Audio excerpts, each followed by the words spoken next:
Imagina por un momento que toda tu vida, tu sueldo, tu hipoteca, tus ahorros, incluso tus horas de trabajo, no están realmente determinados por un gobierno elegido en urnas, sino por un sistema financiero que no aparece en los noticieros, que no pide votos y que jamás necesita presentarse ante ti.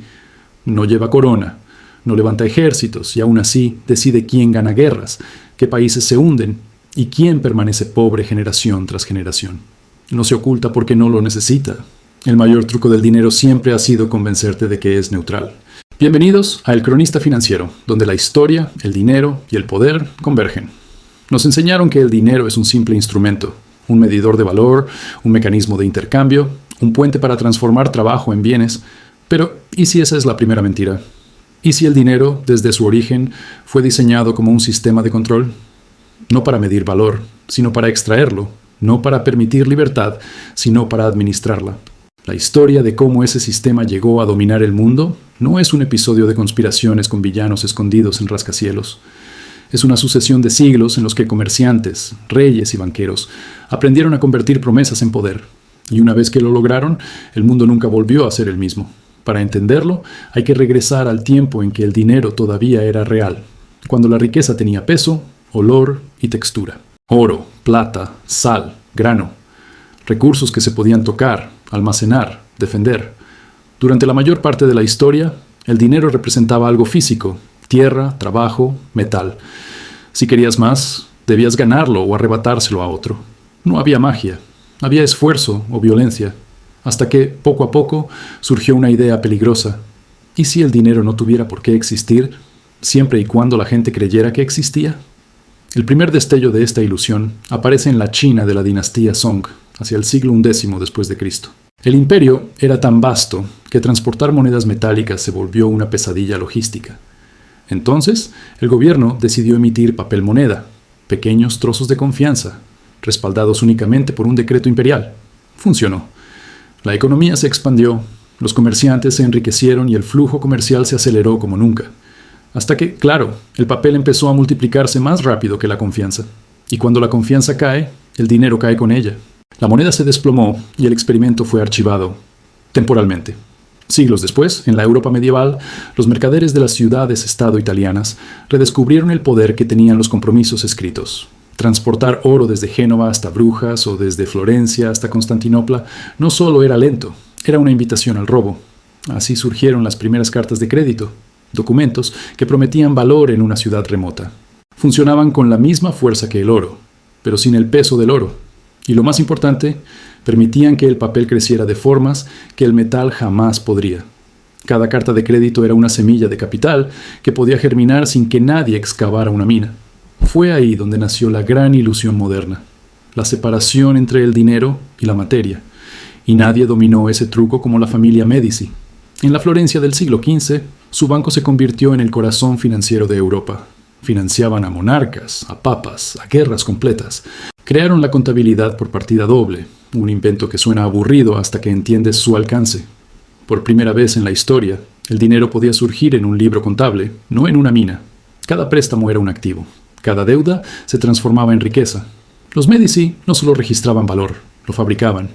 Y en silencio, sin ejércitos, sin coronas, reemplazaron a los reyes con comerciantes. Pero aquello era solo el prólogo. En el siglo XVII, el dinero mutó una vez más. La República de los Países Bajos, un territorio pequeño y azotado por el viento, decidió convertir el comercio en imperio. Su arma fue una innovación extraordinaria: la compañía por acciones. La Compañía Neerlandesa de las Indias Orientales vendía participaciones al público, reunía capital y financiaba una expansión global basada en barcos, especias y plata. Por primera vez, un ciudadano común podía invertir en la conquista de territorios sin salir de su ciudad. La riqueza ya no dependía del trabajo, sino de la propiedad. La empresa llegó a ser más poderosa que muchos reinos y la frontera entre Estado y corporación se volvió borrosa. Inglaterra aprendió rápidamente la lección y la perfeccionó. La Compañía Británica de las Indias Orientales se transformó en una mezcla rara de gobierno y negocio. Tenía ejército, cobraba impuestos y hasta acuñaba su propia moneda. Controlaba regiones enteras del subcontinente indio. Detrás de la bandera británica eran los balances financieros los que gobernaban el océano. Londres emergió como el nuevo centro del poder económico global. Pero el verdadero giro de la historia llegó en 1694, con la creación del Banco de Inglaterra. El gobierno, ahogado en deudas por guerras que no podía costear, buscó ayuda en banqueros privados. Ellos aceptaron, a cambio de un privilegio monumental, el derecho a emitir billetes respaldados por la deuda del propio Estado. Una paradoja perfecta. Cuanta más deuda acumulaba el gobierno, más dinero podía circular. La deuda dejó de ser un problema para convertirse en el motor de un imperio. Por primera vez, las naciones podían crecer más rápidamente que su economía real. La guerra dejó de estar limitada por los recursos disponibles. Ahora bastaba con que alguien creyera en el papel. Desde ese momento, el dinero y el poder se fusionaron para siempre. Los reyes ya no gobernaban a los banqueros. Los banqueros gobernaban a los reyes. A finales del siglo XVIII, la arquitectura estaba completa. El oro servía como referencia simbólica, pero la realidad era el papel. Cada billete era una promesa de metal guardado en algún lugar, aunque casi nadie lo veía jamás. El sistema funcionaba porque la gente decidió no cuestionarlo. Mientras la fe permaneciera intacta, la máquina podía seguir creciendo eternamente. Pero el siglo XIX llevó aquella estructura a una escala desconocida. Fue la era de los grandes linajes financieros. Los Rothschild en Europa, los Morgan en Estados Unidos, los Barings en Londres. No solo prestaban dinero, financiaban revoluciones, estabilizaban mercados, reconstruían países. Su mercancía más valiosa no era el oro, ni las acciones, ni los bonos, era la confianza. Comprendieron algo esencial. El dinero nunca trata de metales, trata de fe colectiva. Y la fe, como un producto más, también se puede manufacturar. Cada crisis reforzaba su poder. Cuando un gobierno quebraba, ellos ofrecían rescate, a cambio de influencia. Cuando estallaba una revolución, financiaban al bando que pudiera pagar.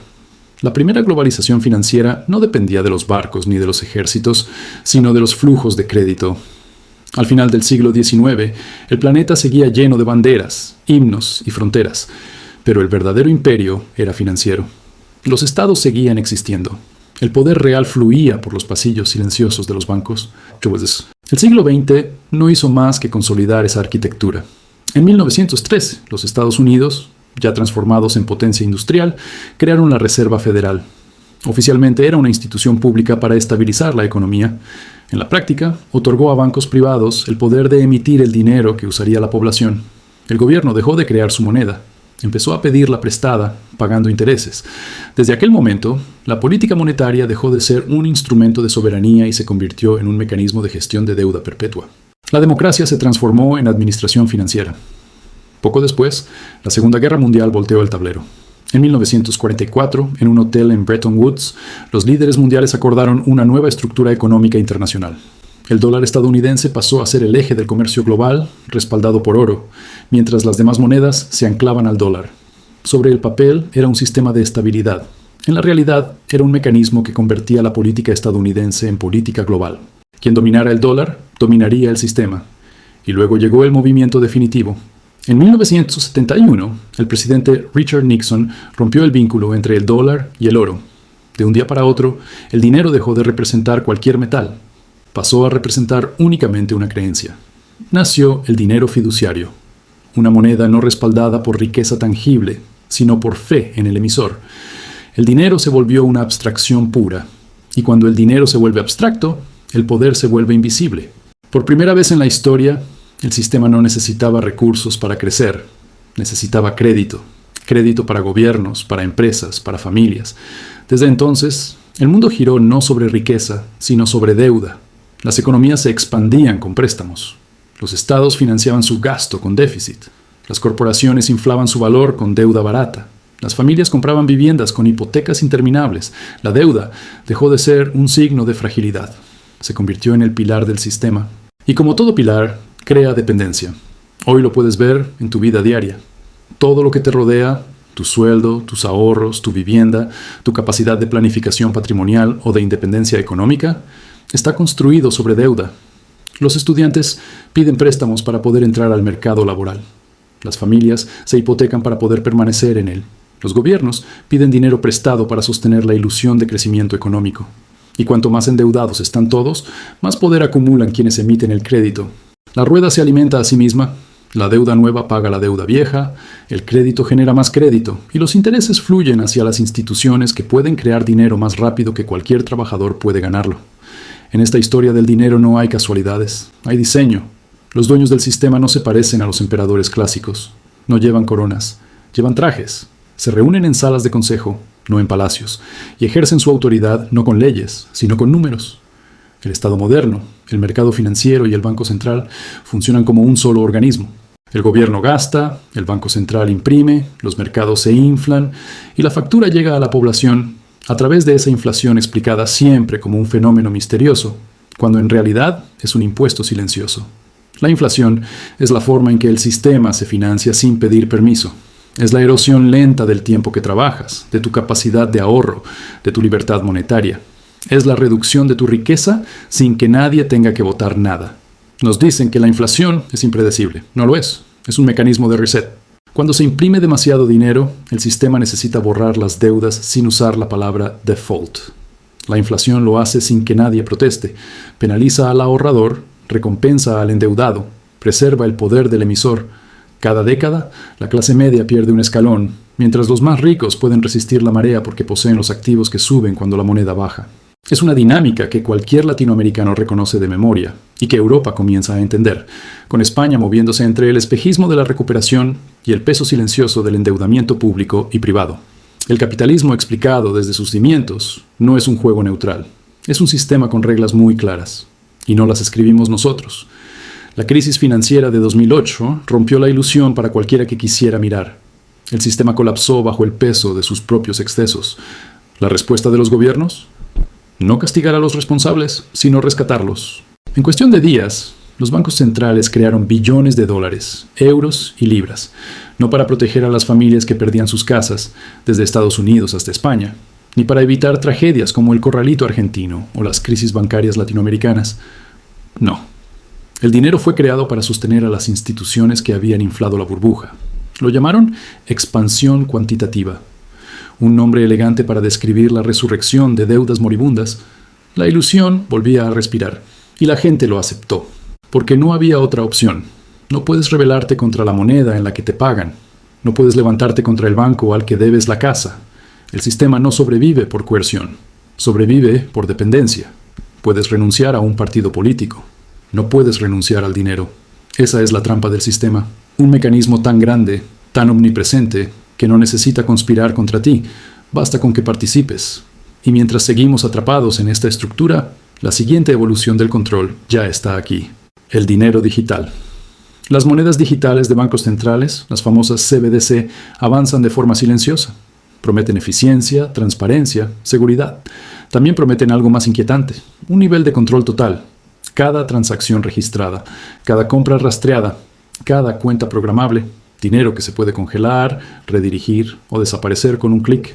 No es ciencia ficción, es política pública. Es la culminación de un viaje de 7 siglos en la historia de la deuda, desde las monedas de oro hasta los algoritmos de cadena de bloques. En este nuevo orden, la libertad deja de ser un derecho. Se convierte en una condición. No por decreto, sino por diseño. Una economía programable en la que los incentivos sustituyen a las leyes, donde tu comportamiento financiero puede determinar tu acceso a servicios, donde tu puntuación reemplaza a tu soberanía. Y como siempre, la gente lo aceptará porque será conveniente. Igual que aceptó la impresión masiva de dinero, los rescates bancarios, la pérdida gradual del poder adquisitivo y la idea de que endeudarse para vivir es normal. Así funciona la trampa. No exige obediencia. La hace cómoda. Y mientras tanto, los debates públicos siguen distraídos en la superficie. Izquierda contra derecha, ricos contra pobres, buenos contra malos. Pero la división real nunca fue ideológica, fue estructural, entre quienes entienden el sistema y quienes viven dentro de él. Los primeros moldean la realidad, los segundos solo la padecen. Es así de crudo. Aquí viene la parte que incomoda. No hay un villano central, no hay un amo del universo escondido en un despacho subterráneo. No hace falta. El sistema funciona por inercia. Todos sus participantes actúan en función de incentivos tan fuertes que ni siquiera necesitan coordinarse entre sí. Los políticos persiguen crecimiento eterno porque los votantes se lo exigen. Los bancos distribuyen crédito porque los mercados lo premian. Las familias asumen hipotecas y préstamos porque el costo de la vida las obliga. No es codicia, es gravedad. Es la lógica interna de un sistema que nadie controla del todo, pero que a todos condiciona. La verdadera trampa no está fuera, está dentro. Dentro de nuestras expectativas, de nuestros hábitos, de nuestra mentalidad financiera. Cada vez que medimos éxito en términos de dinero que no controlamos, reforzamos ese sistema. Cada vez que aceptamos que la deuda es normal, entregamos poder. Cada vez que creemos que ahorrar en una moneda que se devalúa es una estrategia de riqueza, cedemos terreno. El dinero y el poder siempre han sido dos caras de la misma moneda, y no suelen caer en manos ingenuas. Pero la historia del dinero también ofrece esperanza, porque ningún sistema basado en ilusión dura eternamente. Todas las civilizaciones que abusaron de la confianza terminaron enfrentándose a la misma realidad. La confianza se rompe. Roma degradó su moneda hasta que los legionarios exigieron pago en bienes reales. La monarquía francesa inundó la economía con asignados hasta provocar disturbios que encendieron París. El Imperio Británico mantuvo la libra como reina mundial hasta que su propio peso colonial la ahogó. La historia de la deuda es clara. Cuando la gente deja de creer, el sistema se desmorona. Y en esos momentos críticos, quienes sobreviven no son los que tienen más dinero en el banco, sino los que entienden qué es realmente el dinero. No es riqueza, es confianza. No es poder, es acuerdo. Y cuando el acuerdo se quiebra, empieza el reinicio. Quienes lo anticipan no quedan atrapados en las ruinas. Son quienes construyen lo que viene después. Hoy podemos estar más cerca de ese punto de ruptura de lo que creemos. Los niveles de deuda son históricos. La inflación es estructural. Los estados se endeudan para pagar intereses. La productividad se estanca mientras la riqueza en papel se dispara. La ilusión se sostiene, pero solo porque no hemos conocido otra cosa. La historia del dinero nos dice que este tipo de sistemas no mueren en silencio. Colapsan de forma lenta y luego de golpe. ¿Cómo se sale de la trampa? No destruyéndola, superándola, entendiendo su lógica. Deja de confundir dígitos con valor. Construye cosas que el sistema no puede imprimir. Conocimiento, habilidades, relaciones, activos reales, independencia financiera, pensamiento propio. La única moneda que no se devalúa es la conciencia. Y la independencia económica no es un destino, es una práctica diaria. La libertad financiera empieza cuando entiendes que el juego está diseñado para que no ganes apostando como todos. La clave está en dejar de jugar como todos. El dinero gobierna el mundo porque se lo permitimos. Pero cada sistema que gobierna, tarde o temprano, termina sirviendo a quienes saben leer sus grietas. Y cuando éste colapse, porque lo hará, quienes entiendan la historia del dinero no serán víctimas. Serán autores. No repetirán el pasado. Lo reescribirán. La historia no se repite, pero rima. Y si no la entiendes, te aplasta igual.